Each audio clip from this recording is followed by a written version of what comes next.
వచ్చే పార్లమెంట్ ఎన్నికలపై బీజేపీ ఇప్పటి నుండే ఫోకస్ పెట్టింది. ఇందులో భాగంగా నాంపల్లి స్టేట్ ఆఫీసులో ప్రత్యేక కాల్ సెంటర్ను ఏర్పాటు చేసినట్టు తెలిసింది. ఒక ప్రత్యేక టీంను ఏర్పాటు చేసి అన్ని వర్గాల వారికి ఫోన్ చేసి అభిప్రాయాలను సేకరిస్తున్నది. పార్లమెంట్ ఎన్నికల్లో ఎవరి వైపు మొగ్గు చూపుతారనే సమాచారాన్ని తెలుసుకుంటుంది. అంతేకాకుండా యువతను పార్టీ వైపు తిప్పుకునేందుకు ప్రత్యేక కార్యాచరణ రూపొందించినట్టు తెలిసింది. ఇక ఈ పార్లమెంట్ ఎన్నికల్లో ఓటర్లను తమ వైపు తిప్పుకునేలా కమల్నాథులు ప్రణాళిక రచిస్తున్నారు.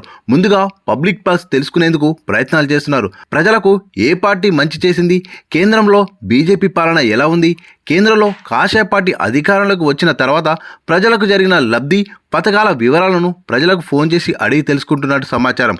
అంతేకాకుండా కాషాయ పార్టీ సిద్ధాంతాలు నచ్చుతాయా, నచ్చితే పార్టీలో చేరేందుకు సుముఖంగా ఉన్నారా వంటి ప్రశ్నలు వేస్తున్నట్టు తెలిసింది. దీనికి అవతల వ్యక్తి సమాధానాన్ని బట్టి సందర్భోచితంగా వారిని బీజేపీ వైపు లాగేలా ప్లాన్ చేస్తున్నట్టు సమాచారం. ఇక ఎంపీ ఎన్నికల్లో ప్రజలకు చేరువయ్యేందుకు వికసిత్ భారత్ సంకల్ప యాత్ర పేరిట బీజేపీ ప్రత్యేక కార్యక్రమాన్ని చేపట్టింది.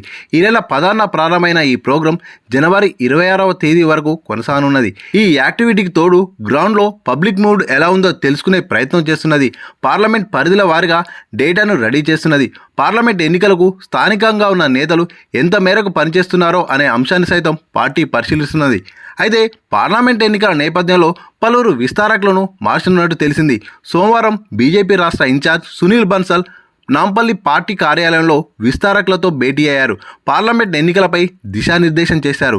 అయితే అసెంబ్లీ ఎన్నికల్లో సరిగ్గా పనిచేయని విస్తారకుల మార్పు చేర్పులు తప్పవని ఆయన సంకేతాలు ఇచ్చినట్టు తెలిసింది.